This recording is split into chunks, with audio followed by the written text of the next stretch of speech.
Me llamo Arturo, y mis huesos cargan ya con el peso de 80 años. 80 inviernos viendo cómo el sol se levanta y se pone sobre el cerro olvidado, esta montaña que nos ha dado tanto y nos ha quitado todo. Mis manos, que un día fueron fuertes para empuñar herramientas y levantar barricadas, ahora son mapas de piel arrugada, cada línea una historia de lucha, cada mancha un recuerdo de un hermano caído.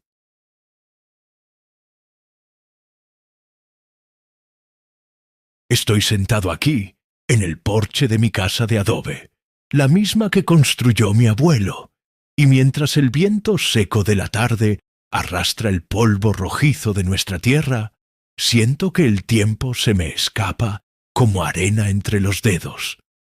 Mi vida ha sido una larga batalla, una que no elegí, pero que me fue impuesta por el simple hecho de nacer en esta tierra sedienta de justicia.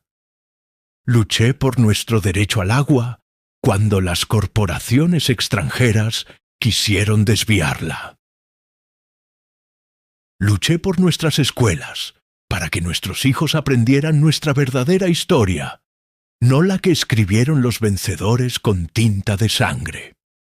Luché, sobre todo, para que la memoria de los antiguos no se convirtiera en un eco silencioso devorado por la modernidad. Pero hay historias, las más profundas y oscuras, que no se cuentan en los libros, ni se gritan en las protestas.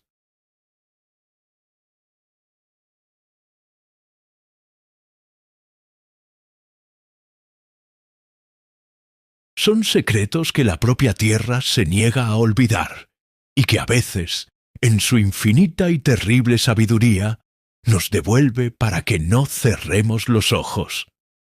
Antes de sumergirnos en las profundidades de esta memoria, en las venas abiertas de este cerro que sangra espectros, quiero hablarte a ti, que me escuchas desde la comodidad de tu hogar, quizás a miles de kilómetros de este polvo y de este dolor.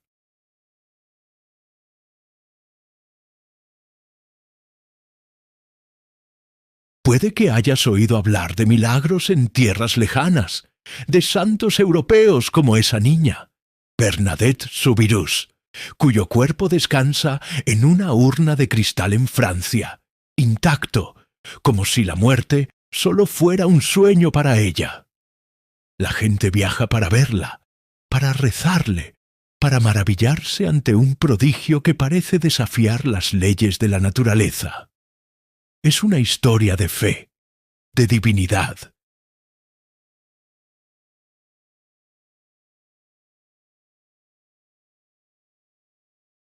Pero aquí, en mi tierra, también tenemos cuerpos que se niegan a desaparecer, cuerpos que desafían al tiempo. Sin embargo, su incorruptibilidad no nace de la santidad, sino de una herida tan profunda, de una injusticia tan atroz, que ni la propia tierra se atreve a reclamar lo que es suyo. Nuestra eternidad no está en urnas de oro, sino en las entrañas frías y oscuras de la montaña.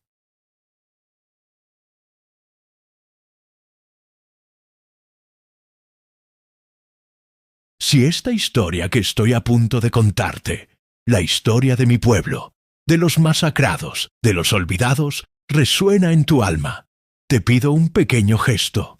Suscríbete a este canal, donde las voces de los sin voz buscan un eco en el mundo. Deja un me gusta para que el algoritmo sepa que estas memorias importan, que no son solo cuentos de un viejo loco. Y por favor, en los comentarios, dime desde qué país, desde qué ciudad me estás escuchando. Quiero tener una idea de hasta dónde viaja el lamento de mi gente, hasta dónde llega el aliento de nuestros fantasmas. Tu presencia, aunque sea digital, es un testimonio de que no estamos solos en esta vigilia. Ahora, Déjame llevarte atrás en el tiempo, no a mi infancia ni a la de mi padre, mucho más atrás, a la época en que el Cerro Olvidado no tenía ese nombre. Los antiguos lo llamaban Apu Inti, la morada del sol. Era un lugar sagrado. Sus laderas estaban cubiertas de queñua y cantutas, y sus manantiales daban el agua más pura que jamás haya probado hombre alguno. Nuestra gente vivía en comunión con la montaña. No le quitábamos más de lo que necesitábamos, y cada piedra que movíamos era con un permiso, con un ritual de agradecimiento. Éramos sus hijos, no sus dueños. Pero entonces llegaron ellos.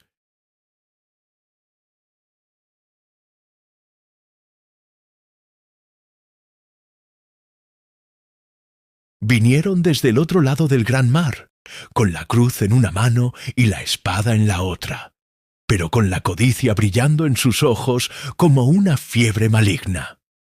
Hablaban de un Dios de amor, mientras sus acciones solo destilaban odio y ambición. Sus oídos estaban sordos a los cantos de la tierra, pero muy atentos al rumor del oro y la plata que dormían en el corazón de nuestro Apu Inti. Y así comenzó la profanación.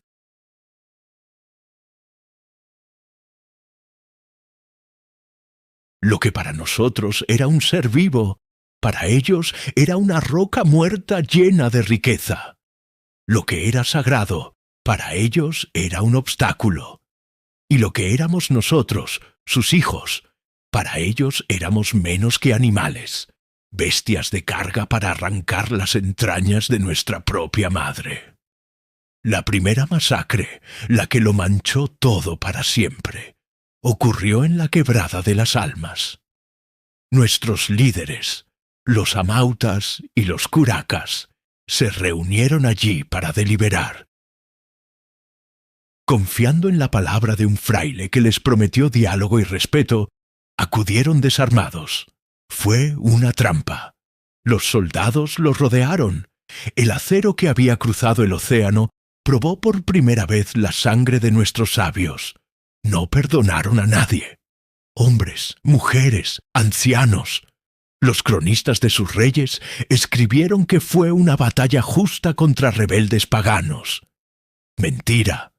Fue un asesinato a sangre fría, un acto de terror para quebrar nuestro espíritu.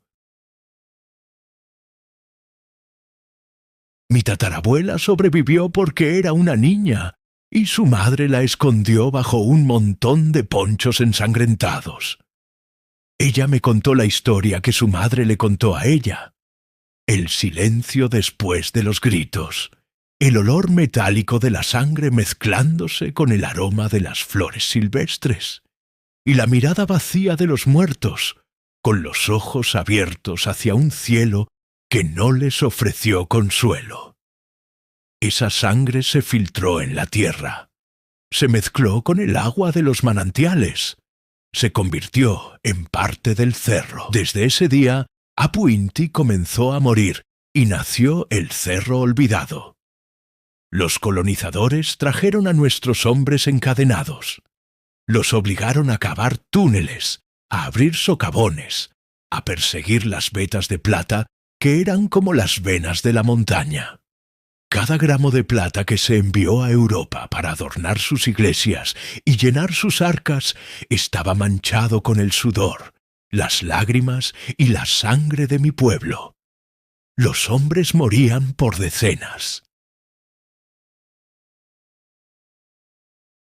Por los derrumbes, por el aire viciado de las minas, por la inhalación del polvo de mercurio que usaban para amalgamar la plata. Sus cuerpos eran arrojados a fosas comunes, sin nombre, sin ritual, sin una última palabra de despedida.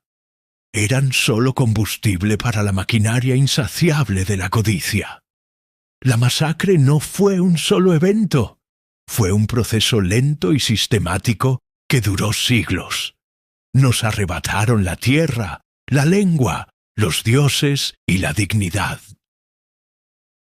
Nos impusieron un nuevo orden donde nosotros siempre estábamos abajo, en la oscuridad, como en el fondo de sus minas. Y esta violencia, esta herida primordial, nunca sanó. Se quedó enquistada en la memoria colectiva, un fantasma que acecha en cada rincón de nuestra comunidad. Cuando yo era niño, los ancianos nos prohibían acercarnos a ciertas partes del cerro después del atardecer. Hablaban de un mal aire, de lamentos que el viento arrastraba desde las bocaminas abandonadas. Nos contaban historias de hombres que entraron a buscar tesoros y salieron con el alma helada y la mente perdida, balbuceando sobre sombras que se arrastraban por las paredes y susurros en una lengua muerta. Nosotros, los niños, sentíamos más curiosidad que miedo. Pero a medida que crecí, empecé a entender. No eran solo cuentos para asustarnos. Eran la forma en que nuestros abuelos procesaban un trauma demasiado grande para ser contado de manera directa. Eran metáforas de una verdad histórica. Las sombras eran los fantasmas de nuestros antepasados y los susurros, sus historias no contadas. Mi lucha, la que he librado durante toda mi vida adulta, ha sido intentar traducir esos susurros en un lenguaje que el mundo moderno pueda entender. He recopilado testimonios, he buscado en archivos parroquiales polvorientos, he mapeado las fosas comunes que los ancianos señalaban. He intentado ponerles nombre a los sin nombre.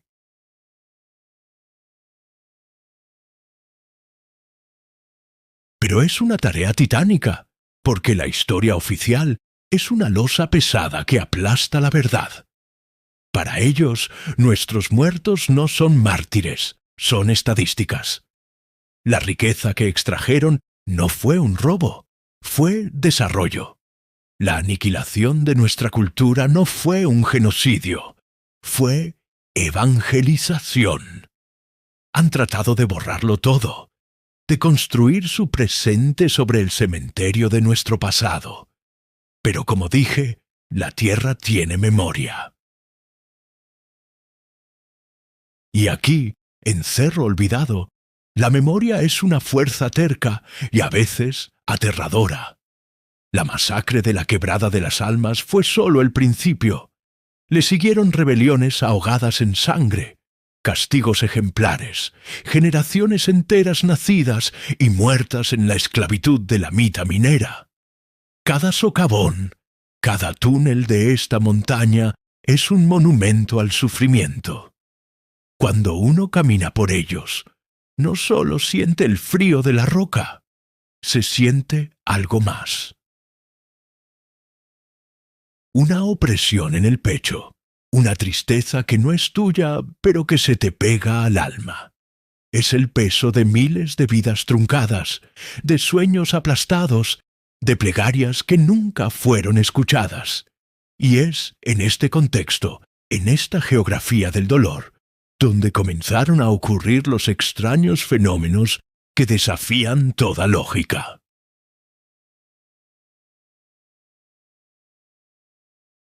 Fenómenos que, al principio, la gente atribuía a la superstición, pero que con el tiempo se hicieron tan evidentes, tan innegables, que hasta el más escéptico tuvo que guardar silencio. Todo comenzó en las minas, en esas mismas minas que fueron la tumba de nuestros ancestros. Porque fue allí donde encontramos los primeros cuerpos que se negaban a volver al polvo. Las minas abandonadas son las cicatrices en el rostro del cerro olvidado. Bocas oscuras y silenciosas que bostezan hacia el cielo, algunas ocultas por la maleza, otras tan expuestas que parecen heridas abiertas que se niegan a cerrar. Durante mi juventud, eran nuestro campo de juegos prohibido. Nos adentrábamos en los túneles más superficiales, con la audacia ignorante de los niños, buscando tesoros de piratas o simplemente el escalofrío de desafiar a los fantasmas de los que hablaban los mayores.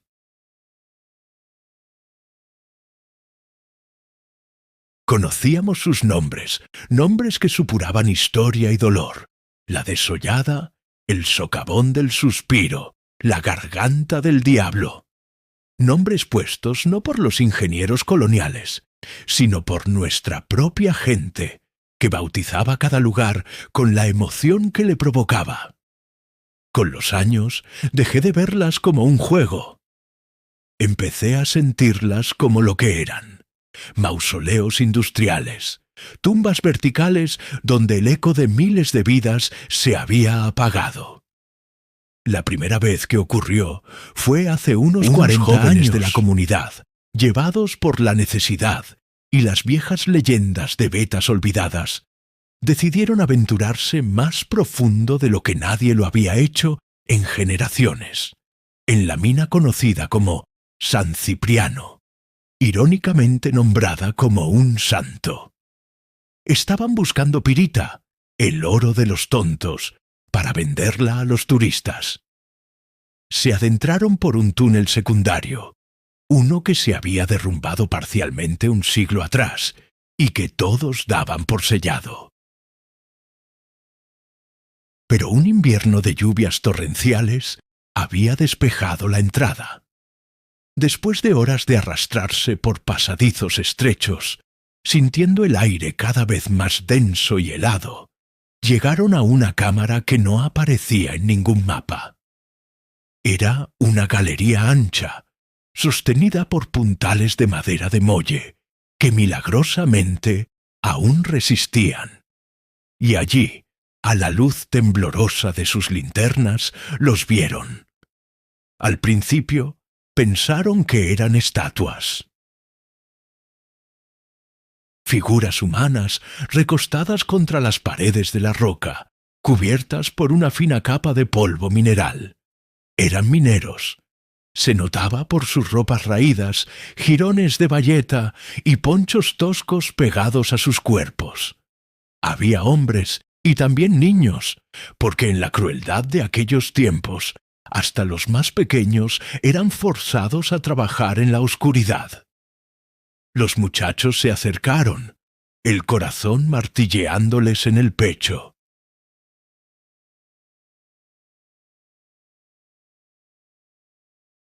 Uno de ellos, el más valiente, extendió una mano y tocó el rostro de una de las figuras, y entonces soltó un grito que rebotó por toda la galería. La piel, aunque cubierta de polvo, estaba fría y dura como el cuero, pero intacta. No era piedra, era carne. Carne que no se había podrido. Salieron de allí como alma que lleva el diablo, tropezando en la oscuridad, dejando caer sus herramientas. Llegaron al pueblo pálidos como la cera, balbuceando una historia que nadie podía creer. Hablaban de los dormidos, de los hombres de piedra.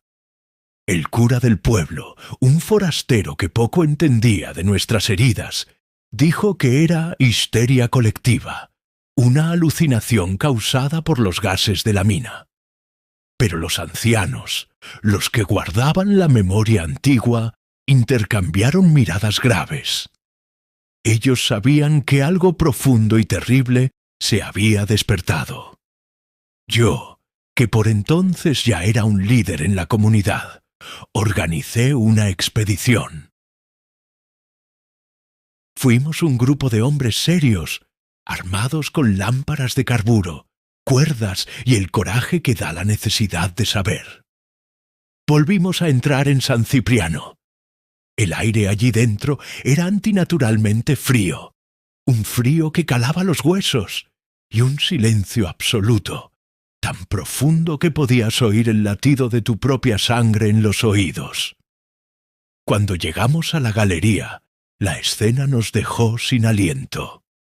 Era exactamente como los jóvenes la habían descrito. había 12 cuerpos. 12 almas atrapadas en el ámbar del tiempo. Los examinamos con una mezcla de reverencia y horror. Sus rostros estaban congelados en expresiones de fatiga extrema, de una paz terrible. Un niño, que no tendría más de 10 años, tenía las manos aferradas a un pequeño martillo de piedra. Una de sus uñas estaba rota, como si hubiera estado arañando la roca hasta su último aliento. Su piel, de un color grisáceo por los minerales, no mostraba signo alguno de descomposición. No había hedor a muerte, solo el olor húmedo de la tierra y la roca. Sus cabellos, largos y negros, estaban pegados a sus cráneos. Sus ojos, cerrados, como si acabaran de quedarse dormidos. Parecía que si les gritábamos, despertarían de una siesta de 300 años.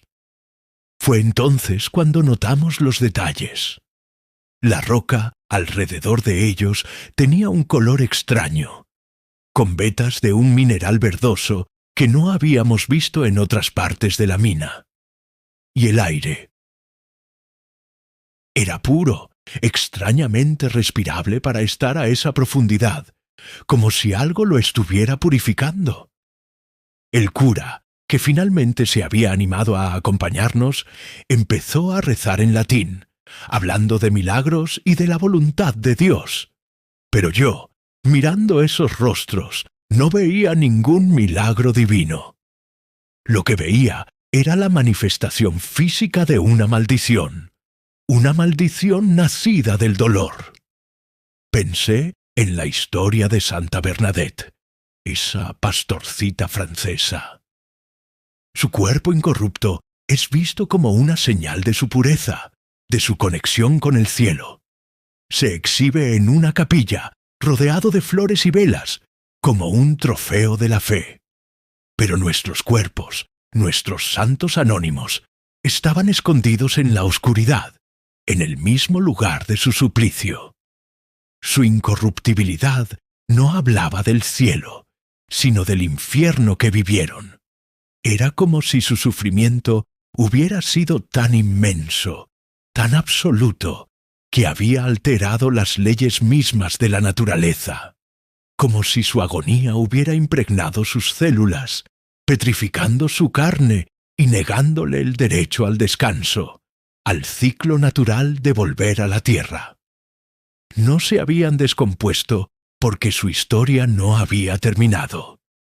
No podían volver al polvo porque la justicia por la que murieron nunca había llegado. Eran un testimonio, un grito silencioso y eterno. La noticia se extendió como un reguero de pólvora. Al principio, las autoridades intentaron silenciarlo. Temían el pánico, o peor, que atrajera una atención no deseada sobre las condiciones de las comunidades indígenas y la historia de explotación que preferían mantener enterrada.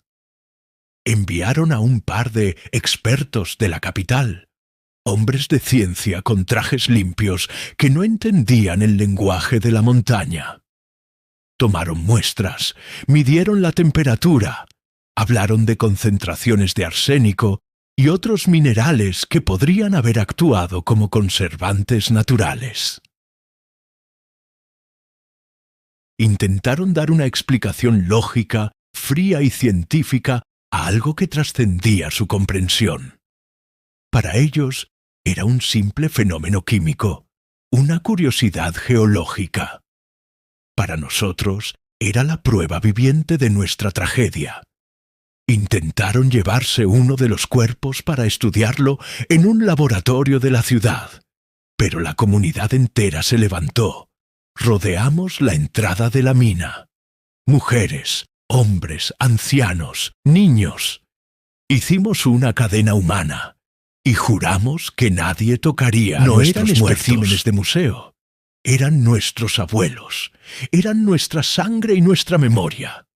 Por primera vez en mucho tiempo, el Cerro Olvidado nos vio unidos, no por una protesta por el agua o la tierra, sino por la defensa de nuestros muertos. Los expertos tuvieron que retirarse.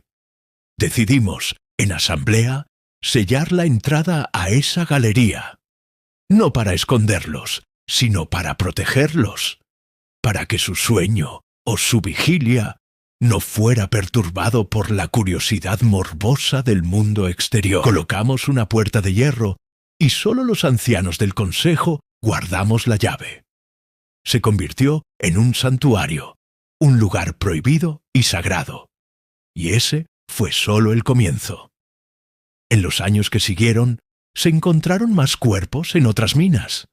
No siempre en grupos. A veces era un solo cuerpo, encontrado en el fondo de un pozo o sellado en un pequeño nicho cavado en la roca. Y todos compartían la misma característica asombrosa: la ausencia total de descomposición. Cada descubrimiento era como reabrir la herida. Nos obligaba a recordar. Nos recordaba que pisamos tierra sagrada, tierra que ha absorbido tanto dolor que ya no sabe cómo procesarlo. El fenómeno dividió a nuestra gente. Algunos, influenciados por la Iglesia, empezaron a hablar de milagros, a rezarles a los cuerpos, a llamarlos los santos de la mina. Les dejaban ofrendas, flores y velas en la entrada de los túneles. Otros, los más apegados a las antiguas creencias, decían que eran almas en pena, espíritus atrapados entre este mundo y el siguiente, incapaces de completar su viaje por la terrible injusticia de sus muertes. Decían que su estado físico era un reflejo de su estado espiritual, congelados, en pausa, esperando. Yo me inclinaba más por esta segunda visión. No veía santidad en ello. Veía una profunda tristeza, una anormalidad. La naturaleza es sabia. La muerte es parte de la vida. El cuerpo se descompone, alimenta la tierra y de esa tierra crece nueva vida. Es un ciclo de renovación. Pero estos cuerpos habían roto el ciclo. Estaban fuera del tiempo, fuera del orden natural. Eran un error en la trama de la existencia, un recordatorio perpetuo de que algo se había roto de forma irreparable.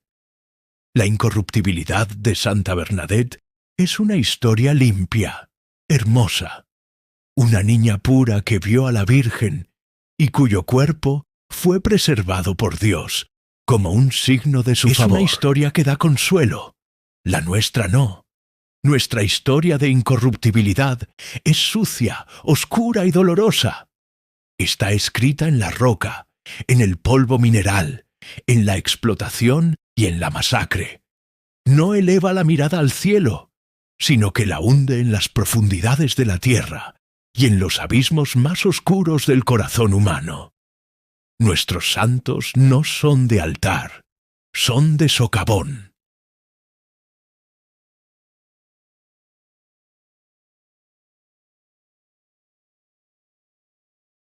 Su legado no es de paz, es de una inquietud que sigue vibrando bajo nuestros pies, un recordatorio constante de una deuda que aún no ha sido saldada.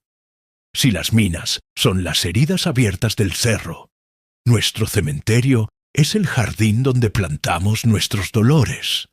Pero aquí, en Cerro Olvidado, ni siquiera a los muertos se les permite descansar en paz. El cementerio está en una pequeña loma, de cara al pueblo, como si los difuntos vigilaran eternamente a los vivos. No es un lugar de cipreses cuidados y lápidas de mármol pulcro como los que se ven en las ciudades. El nuestro es un lugar agreste, barrido por el mismo viento seco que nos curte la piel. Las cruces de madera se inclinan con el tiempo, blanqueadas por el sol, y las flores que se dejan son casi siempre las cantutas silvestres, que crecen tercamente entre las rocas. Su rojo intenso como gotas de sangre sobre la tierra pálida.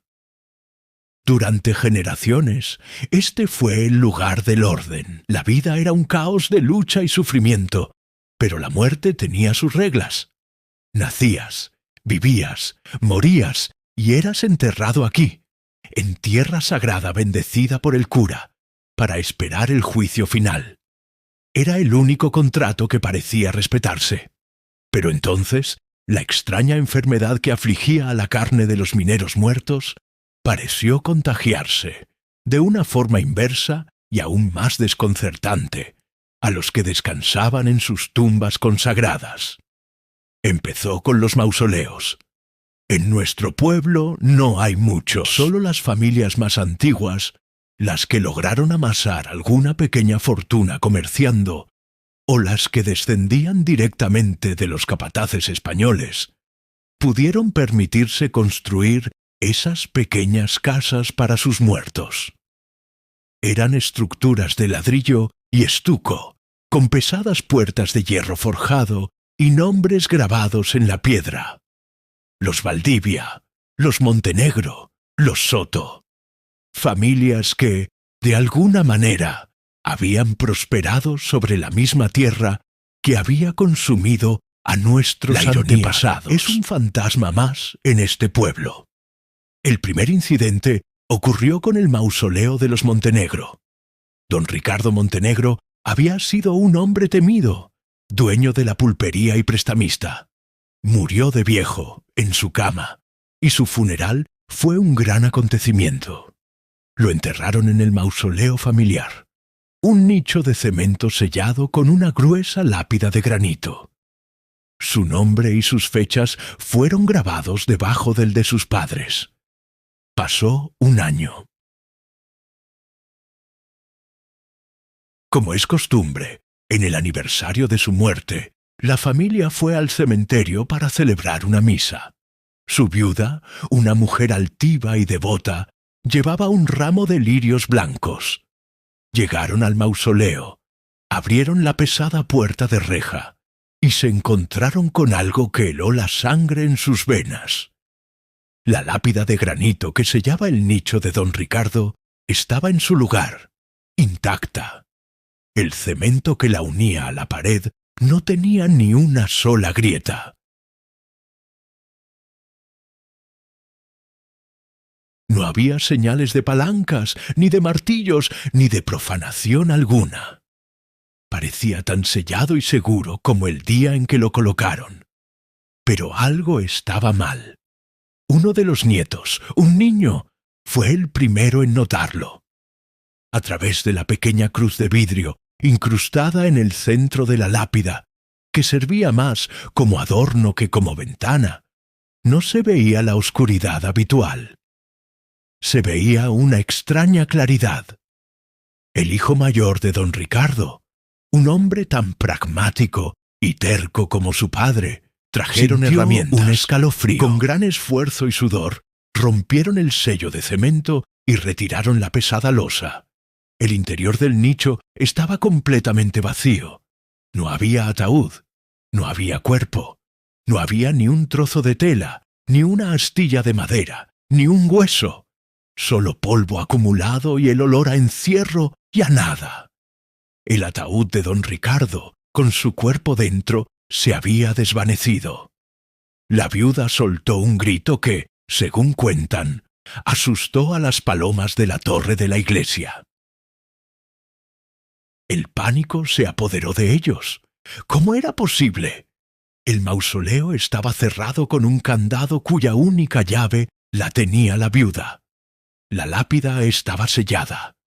No había forma humana de que alguien hubiera entrado, sacado un ataúd pesado y vuelto a sellar el nicho desde adentro, y mucho menos sin dejar la más mínima marca. La Guardia Civil vino, miró, se rascó la cabeza y levantó un informe que hablaba de hechos inexplicables.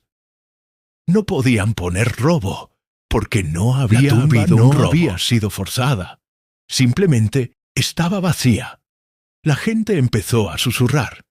Los más viejos recordaron leyendas antiguas, anteriores al cristianismo. Historias sobre la Pachamama, la Madre Tierra, que a veces, cuando se sentía profundamente ofendida, reclamaba los cuerpos para sí, no para nutrirlos, sino para borrarlos, para negarles la memoria y la posteridad.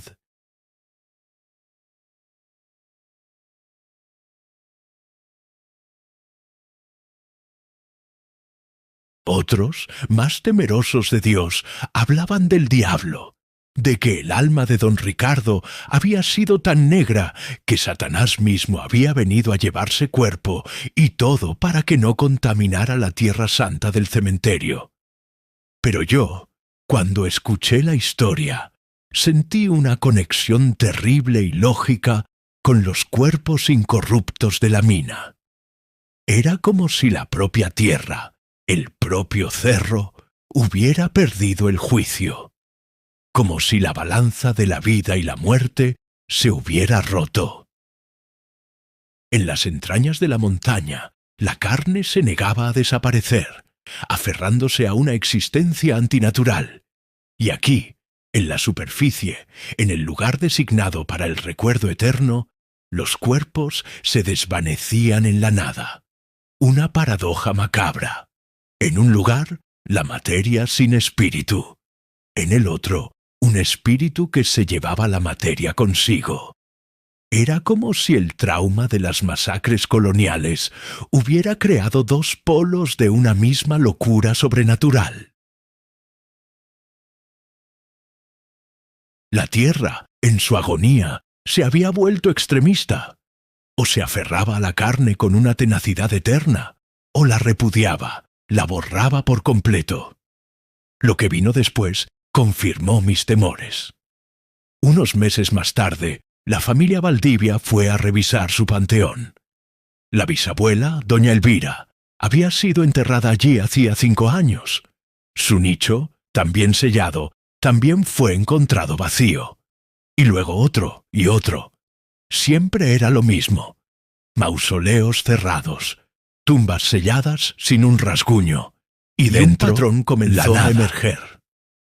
Todos los desaparecidos pertenecían a las familias principales, las que históricamente habían estado en el lado del poder, las que nunca habían bajado a las minas, excepto para dar órdenes. No desaparecían los cuerpos de nuestros abuelos, los que estaban enterrados bajo simples cruces de madera. Solo los de aquellos que descansaban en tumbas de piedra. El miedo en el pueblo se transformó. Ya no era solo el asombro por los santos de la mina. Ahora era un terror palpable que se sentía en las calles. La gente empezó a desconfiar del propio suelo que pisaba. ¿Qué clase de lugar era este, donde los muertos no podían quedarse quietos? Donde los oprimidos se negaban a pudrirse y los opresores se desvanecían de sus fortalezas de ladrillo. La iglesia no tenía respuestas. El cura hablaba de misterios de la fe, de pruebas de Dios, pero sus palabras sonaban huecas. ¿Cómo podía explicar que el suelo bendecido de su cementerio se estuviera convirtiendo en un lugar de desapariciones mágicas? La gente empezó a recurrir a los viejos ritos. Vi con mis propios ojos cómo la gente dejaba ofrendas de hojas de coca y chicha no solo en las entradas de las minas, sino también en las tumbas de sus seres queridos en el cementerio.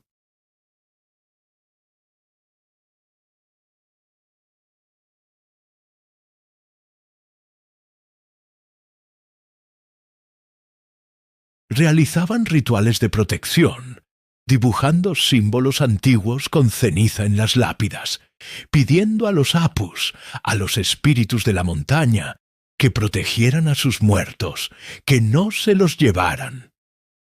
Era una extraña mezcla de fe católica y paganismo, una manifestación desesperada de un pueblo que se sentía abandonado tanto por el nuevo Dios como por las viejas leyes de la naturaleza. Empecé a pensar en ello como una especie de justicia poética y terrible. Durante siglos, los ancestros de estas familias habían hecho desaparecer a nuestra gente.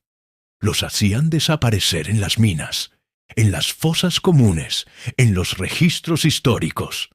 Los borraban del mapa, los convertían en fantasmas sin nombre. Ahora, de alguna manera retorcida, la historia les estaba devolviendo el favor. La tierra, o lo que fuera que habitara en ella, estaba borrando a sus muertos, negándoles el privilegio de la memoria, el lujo de un lugar de descanso. Les estaba aplicando su propia medicina, la desaparición forzada, pero a un nivel metafísico.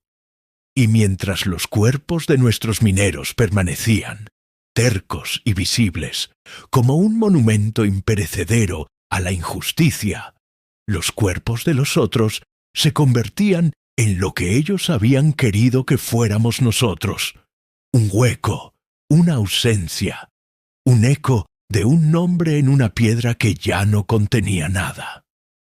Esta revelación no me trajo paz, sino una profunda inquietud. Porque esto La justicia no era repara, justicia, construye, sana. Esto era una venganza ciega, un caos, una reacción de la tierra tan herida que ya solo podía gritar a través de estos actos imposibles. Estábamos atrapados en medio de una guerra espectral, una guerra que se libraba en el plano de la materia y la memoria. Y nosotros, los vivos, éramos los impotentes espectadores.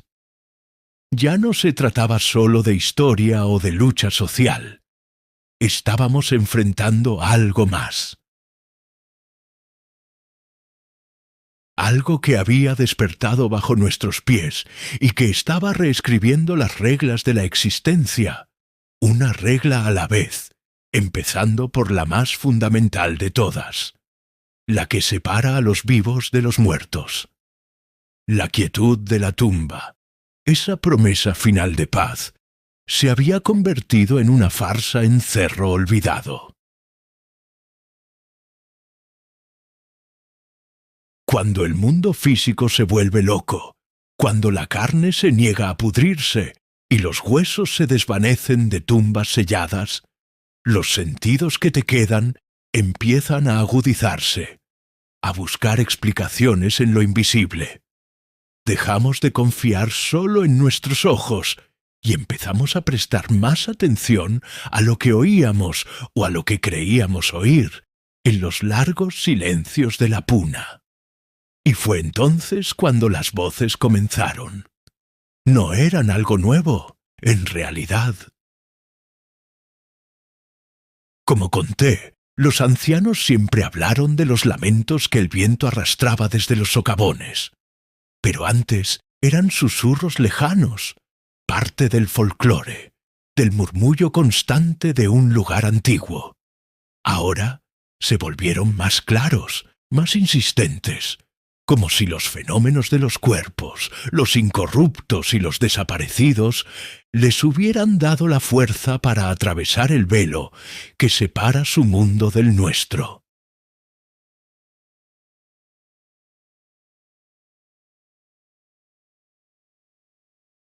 Las voces se oían sobre todo al amanecer y al atardecer, en esa hora mágica y melancólica que llamamos la hora del olvido, cuando la luz y la sombra bailan sobre las rocas. Y no se oían en todas partes, sino en los lugares heridos, las bocaminas de San Cipriano y la desollada, y la loma del cementerio, especialmente cerca de los mausoleos vacíos. No eran los gemidos impersonales de las historias de fantasmas, eran fragmentos de vidas rotas. A veces, si te quedabas quieto junto a la entrada de un túnel, podías oír el sonido metálico y rítmico de los picos golpeando la roca, un eco de un trabajo forzado que terminó hace siglos. Podías oír el jadeo de pulmones luchando por aire en la oscuridad, toses secas y profundas. el llanto ahogado de un niño llamando a su madre. Y luego las palabras, fragmentos de un español antiguo, el que hablaban los capataces.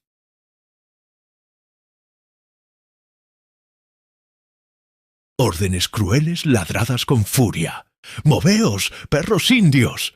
¡Más rápido, o no habrá comida! ¡Al que descanse, 100 latigazos!». Estas voces fantasmales estaban cargadas de una arrogancia y una crueldad que te helaban la sangre. Eran la banda sonora de la opresión, repetida en un bucle eterno. Recuerdo una tarde, ya siendo yo un hombre maduro, que acompañé a mi compadre a buscar una de sus llamas que se había descarriado cerca de la mina La Garganta del Diablo. Mientras peinábamos la ladera, escuchamos claramente una voz de mujer cantando una canción de cuna. Era una melodía dulce, pero increíblemente triste, en nuestro quechua antiguo. La voz parecía salir de la misma boca de la mina. Nos acercamos, con el corazón en un puño. La canción se hizo más clara. Podíamos entender la letra. Hablaba de un pequeño cóndor que nunca aprendería a volar, de una estrella que se había caído del cielo. Era una canción de pérdida. Y de repente, la canción fue interrumpida por un grito de hombre, una orden en español, y luego el sonido de un latigazo y un sollozo agudo. Después, solo el silencio y el silbido del viento. Mi compadre y yo nos miramos, pálidos como la muerte. No dijimos nada. Simplemente dimos media vuelta y nos alejamos de allí. No era la Pachamama la que nos hablaba. Eran nuestros muertos.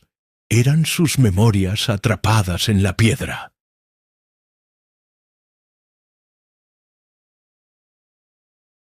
Los ancianos, al oír estas historias, empezaron a recordar otras, las que sus abuelos les contaron sobre los rituales que hacían los colonizadores.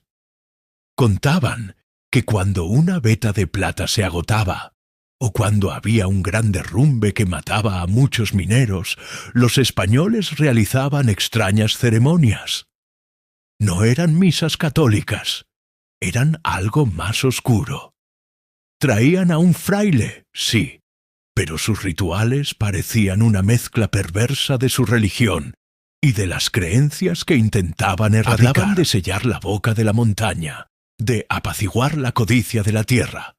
Usaban sal negra, rezos en latín que sonaban a maldiciones, y a veces se decía sacrificios. No de animales, sino de personas. Se susurraba que si un minero era acusado de rebelión o de brujería, a veces no lo ejecutaban a la vista de todos. Lo llevaban a las profundidades de la mina y lo emparedaban vivo, como una ofrenda para que la montaña siguiera entregando su riqueza. Era, según ellos, una forma de pagarle a la tierra por el metal que le robaban.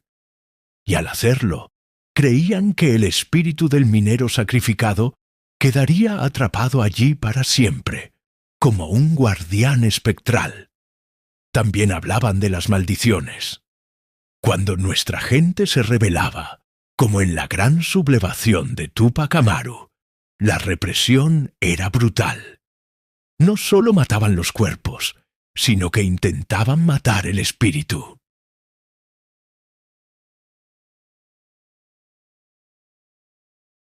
Los líderes rebeldes eran desmembrados y sus partes enviadas a diferentes pueblos como advertencia. Y sobre sus lugares sagrados, sobre nuestras huacas, lanzaban maldiciones. Los sacerdotes católicos, obligados por el poder militar, realizaban misas negras, exorcismos inversos, no para expulsar al demonio, sino para invocarlo, para profanar la tierra y asegurarse de que nuestro poder espiritual nunca volviera a florecer allí. Estas historias, que antes parecían leyendas exageradas, ahora cobraban un sentido aterrador. Las voces que oíamos no eran solo ecos del pasado, eran la manifestación de esos rituales, de esas maldiciones. Eran las almas de los emparedados, los gritos de los masacrados, atrapados en un purgatorio terrenal creado por la magia negra de los conquistadores. La mina no era solo una tumba, era una prisión de almas. El cerro entero se había convertido en un campo de concentración espiritual. Cambió la forma en que vivíamos. El miedo se hizo más profundo, más íntimo. Ya no temíamos solo a los fantasmas, sino a la historia misma. El pasado no estaba muerto, ni siquiera era pasado. Estaba vivo y hablaba, y lo que decía era puro dolor. La gente dejó de pasar cerca de las minas por la noche. Los pastores cambiaron sus rutas. Los niños ya no jugaban a explorar los túneles.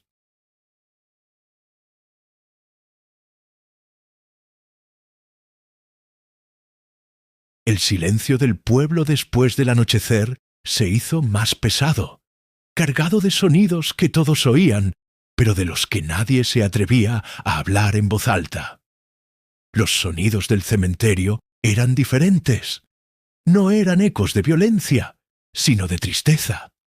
Cerca de los mausoleos vacíos, la gente juraba escuchar susurros.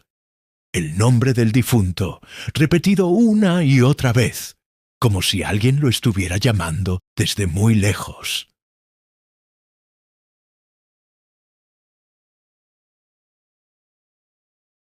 O a veces el sonido de alguien rascando suavemente desde el interior de una tumba que se sabía vacía.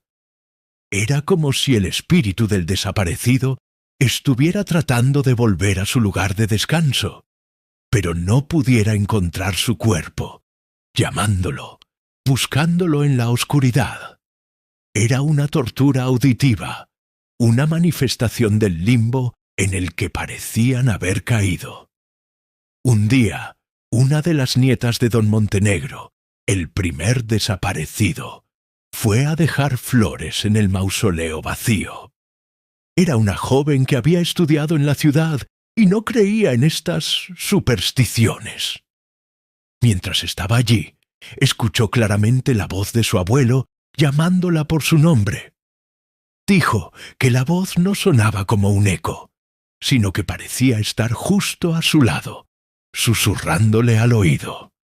No era una voz amenazante, sino suplicante, llena de confusión. La muchacha salió corriendo del cementerio, y al día siguiente dejó el pueblo y nunca más volvió.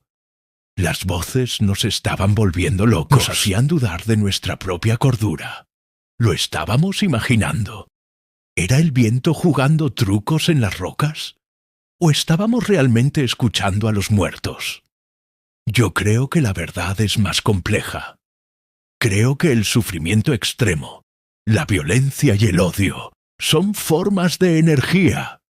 Y esa energía, cuando se libera en tal cantidad y en un mismo lugar durante tanto tiempo, no se disipa.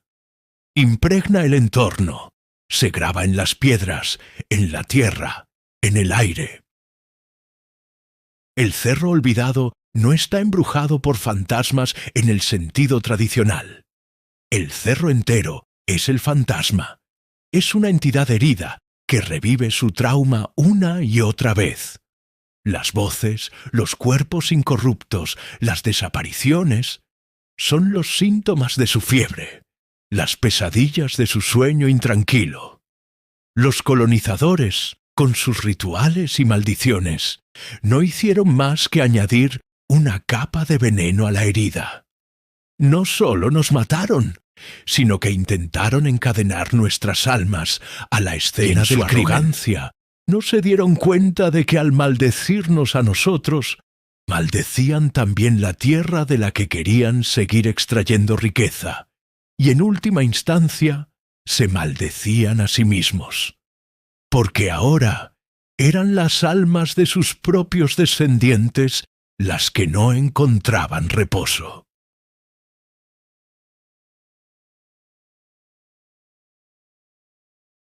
El eco de sus órdenes crueles ahora resuena en un vacío, mientras que las canciones tristes de nuestras madres y los lamentos de nuestros hermanos se han convertido en el verdadero espíritu del lugar, un recordatorio perpetuo de su crimen.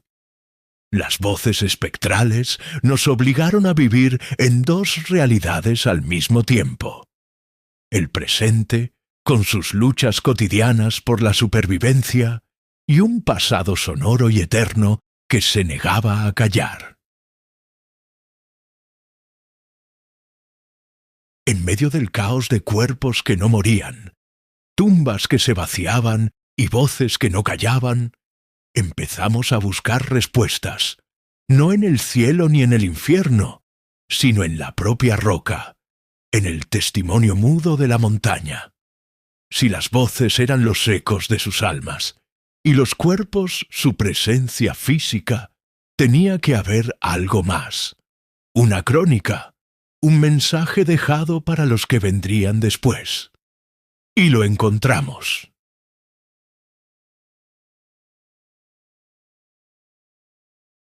No en los archivos de la Iglesia ni en los registros coloniales, que sólo contaban la historia de la plata y el oro, sino en las paredes de las mismas minas que habían sido su prisión y su tumba. Fue un descubrimiento paulatino, una revelación que se nos fue dando en fragmentos. Los más jóvenes, que ahora entraban a las minas, no por curiosidad, sino con una especie de fervor arqueológico y reverencial, comenzaron a notar marcas en las galerías más profundas y olvidadas. No eran vetas de mineral ni grietas naturales, eran inscripciones, epitafios secretos, grabados en la roca con la punta de una herramienta, o quizás con una simple piedra afilada, en la oscuridad, en momentos robados al agotamiento y la desesperación. Eran testimonios crudos, desesperados. Nombres: Mateo Quispe, Inés Coya, Pequeño Illapa. A veces solo un nombre, a veces acompañado de una fecha o un lugar de origen. Vengo de Ayacucho. Mi familia me espera en el lago. El sol y símbolos. La luna, la serpiente, el cóndor, símbolos de nuestra antigua fe, grabados en el corazón de la bestia que los devoraba. Una última y secreta oración a los dioses que les habían arrebatado. Cada nombre descubierto era como devolverle un alma a un cuerpo. Íbamos a la galería de los incorruptos, a nuestro santuario prohibido, y mirábamos los rostros de los santos de la mina, y nos preguntábamos: ¿serás tú, Mateo? ¿Serás tú, Inés? Era una forma de devolverles su identidad, de arrancarlos del anonimato al que la historia los había condenado. Estos epitafios secretos se convirtieron en nuestro texto sagrado. Los copiábamos con cuidado, los cartografiábamos, y los ancianos que aún recordaban las genealogías del pueblo nos ayudaban a conectar los nombres con familias, con linajes, con historias perdidas.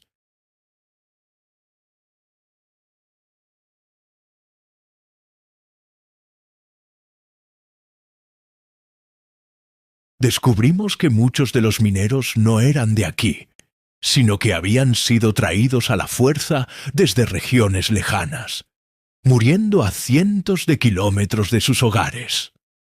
Sus nombres grabados en la roca eran el único mapa de su último viaje. Este acto de recuperación histórica fue nuestra verdadera rebelión. No luchábamos con armas, sino con la memoria. Cada nombre que descifrábamos era una victoria contra el olvido. Y fue en este proceso que el concepto de milagro y reliquia adquirió un nuevo y terrible significado para nosotros. Junto a algunos de los cuerpos incorruptos encontramos pequeños objetos personales. No eran de oro ni de plata. Los metales preciosos se los quedaban sus verdugos. Eran los tesoros de los pobres.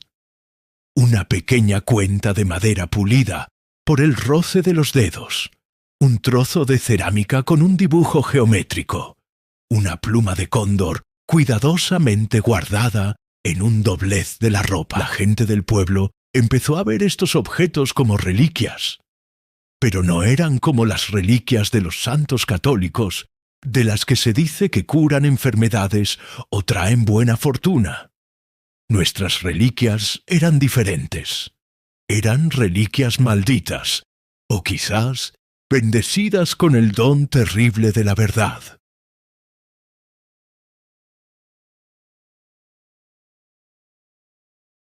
Se contaba que quien tocaba la cuenta de madera de Mateo Quispe no se curaba de la artritis, sino que soñaba esa noche con la oscuridad asfixiante de la mina y el dolor de espalda de un hombre que no había visto el sol en meses. Quien sostenía el trozo de cerámica de Inés Colla no ganaba la lotería, sino que sentía una sed insaciable y la tristeza de una mujer que recordaba el agua fresca del río de su pueblo natal. Eran milagros inversos. No aliviaban el sufrimiento del presente, sino que te obligaban a compartir el sufrimiento del pasado. Te conectaban directamente con el dolor de nuestros antepasados. Eran reliquias de la empatía, y a través de ellas entendimos la verdad más profunda de nuestra tierra. El verdadero milagro no era que estos cuerpos no se descompusieran. El milagro era que nosotros, sus descendientes, aún fuéramos capaces de sentir su dolor. El verdadero prodigio no era que las voces hablaran, sino que nosotros hubiéramos aprendido a escucharlas. Fue entonces cuando la historia de Santa Bernadette Soubirós, la que da título a este relato, volvió a mi mente, pero con una claridad nueva y amarga. Su cuerpo, incorrupto en Francia, es una señal del favor de Dios. Atrae a peregrinos que buscan consuelo, esperanza, una prueba de que hay algo más allá de la podredumbre de este mundo.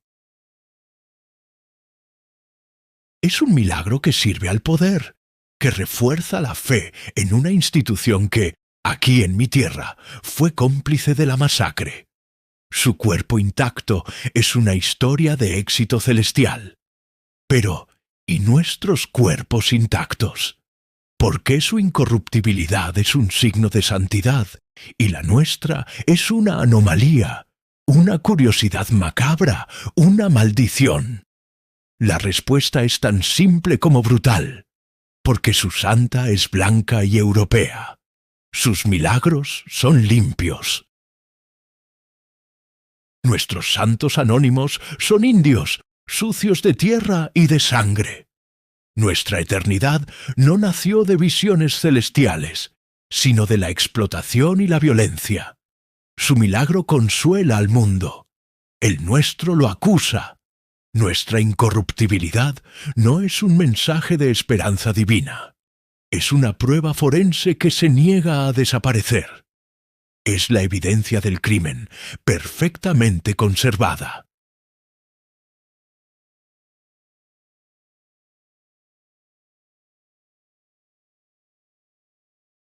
Si el cuerpo de Bernadette es una reliquia sagrada, los cuerpos de nuestros mineros son una reliquia profana, una reliquia de la inhumanidad del hombre.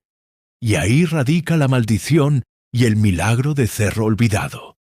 La maldición es estar encadenados a este ciclo de memoria y dolor. El milagro es que, a pesar de todo, la memoria ha sobrevivido. La tierra misma se ha convertido en la reliquia final, el testigo incorruptible. No necesitamos ir a una urna de cristal en Europa para ver Nos basta un milagro. con Poner la mano sobre nuestro suelo para sentir el pulso de los que se negaron a ser borrados. Ya tengo 80 años. He visto mi pueblo cambiar. He visto llegar la luz eléctrica y la televisión, pero también he visto cómo las viejas heridas siguen supurando bajo la fina piel de la modernidad. Mi lucha no ha terminado, pero se ha transformado. Ya no peleo en las barricadas. Ahora mi lucha es sentarme aquí, en este porche, y contar esta historia a quien quiera es enseñar a los niños los nombres que desciframos de las paredes de la mina.